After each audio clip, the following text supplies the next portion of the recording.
Voice for blind के सामान्य ज्ञान विभाग से बैंकिंग से जुड़े हुए कुछ तथ्य, recorded by Anita Sharma. HDFC bank ने असंगठित स्रोतों से पैसे उधार लेने के खतरों के बारे में जागरूकता बढ़ाने के लिए एक शैक्षिक फिल्म धन चैत की शुरुआत की है। इस फिल्म की पहल स्वच्छ बैंकिंग बैंक के कॉर्पोरेट सोशल रिस्पॉन्सिबिलिटी के तत्वाधान में शुरू की गई है। एचडीएफसी बैंक ने को ब्रांडेड क्रेडिट कार्ड के लिए स्नैपडील के साथ टाई अप किया है।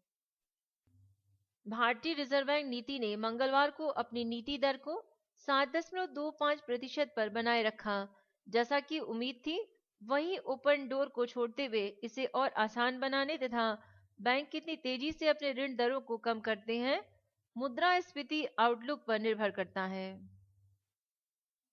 एचएसबीसी इंडिया पर्यावरण परियोजना में निवेश के लिए धन जुटाने के लिए ग्रीन ब्रांड्स लॉन्च करने की योजना बना रही है। ये घोषणा एचएसबीसी अध्यक्ष द्वारा 3 अगस्त 2015 को फिक्की में आयोजित कार्यक्रम में की गई।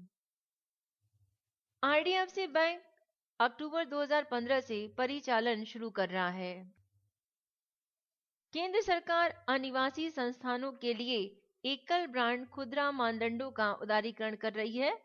भारत में अब अनिवासी एकल ब्रांड खुदरा विक्रेता अपनी दुकानें चला सकते हैं, अपने स्वयं के आउटलेट काम कर सकते हैं और यहां तक कि केंद्र सरकार की नई अधिसूचना के अनुसार थोक व्यापार के विकल्प चुन सकते हैं।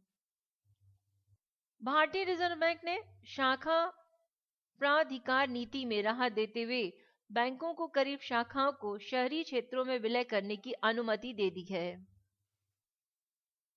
एसबीआई जीवन बीमा ने स्मार्ट हमसफर प्लान का शुभारंभ किया।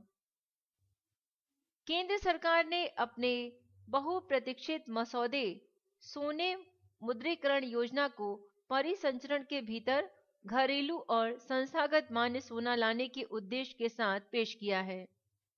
इस मसौदे के दिशा निर्देशों के अनुसार कम से कम 30 ग्राम सोना 1 वर्ष की न्यूनतम अवधि के लिए जमा किए जाने पर प्रस्तावित है और उस पर अर्जित ब्याज आयकर के रूप में, साथ ही पूंजीगत लाभ कर से भी मुक्त किया जाएगा। वित्त मंत्री अरुण जेटली ने होशंगाबाद में मुद्रा कागज निर्माण के लिए एक नई उत्पादन लाइन का उद्घाटन किया है। ये उच्च मूल्य वर्ग के नोटों को स्थानीय रूप से बने कागज पर मुद्रित भी करेगा। वर्तमान में बड़े मूल्य वर्ग के नोट आयातित कागज पर मुद्रित किए जाते हैं।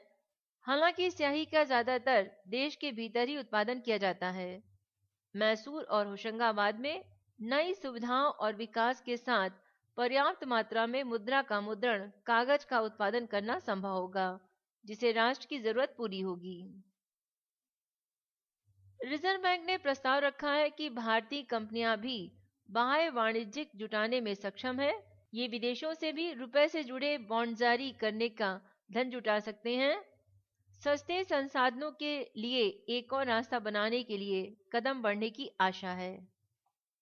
रिजर्व बैंक ने कहा है कि बैंक सामरिक ऋण पुनर्गठन योजना, जो उन्हें तनाव युक्त कंपनियों में हिस्सेदारी 51% या अधिक करने की अनुमति देगा, इसका प्रयोग कर सकते हैं।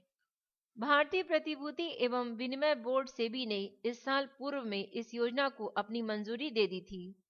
ये बैंकों को एक कीमत पर इक्विटी में ऋण में परिवर्तित करने की अनुमति देता है, जो उचित था लेकिन अंकित मूल्य से नीचे नहीं था। केंद्र ने तमिलनाडु में एक शहरी विकास परियोजना के लिए $400 मिलियन ऋण के लिए विश्व बैंक के साथ एक समझौते पर हस्ताक्षर किया है।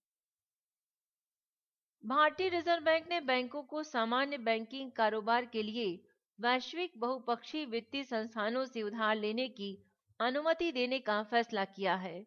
वे केंद्रीय बैंक की मंजूरी की मांगे बिना ऐसा कर सकते हैं। आप अपने सुझाव एवं राय हमें मेल कर सकते हैं। मेल आईडी है voiceforblind यानी voiceforblind@gmail.com। वॉइस फॉर ब्लाइंड संस्था दृष्टिबाधित लोगों के लिए काम करती है, जिसके तहत रिकॉर्डिंग तथा परीक्षा के समय सह लेखन की व्यवस्था की जाती है। अनीता शर्मा द्वारा ध्वनांकित किए गए कई प्रतियोगी परीक्षाओं के ऑडियो YouTube पर उपलब्ध हैं। यदि आप इनकी सीडी या डीवीडी क्रय करना चाहते हैं तो क्रय करने की विस्तृत जानकारी मेल द्वारा प्राप्त कर सकते हैं। धन्यवाद।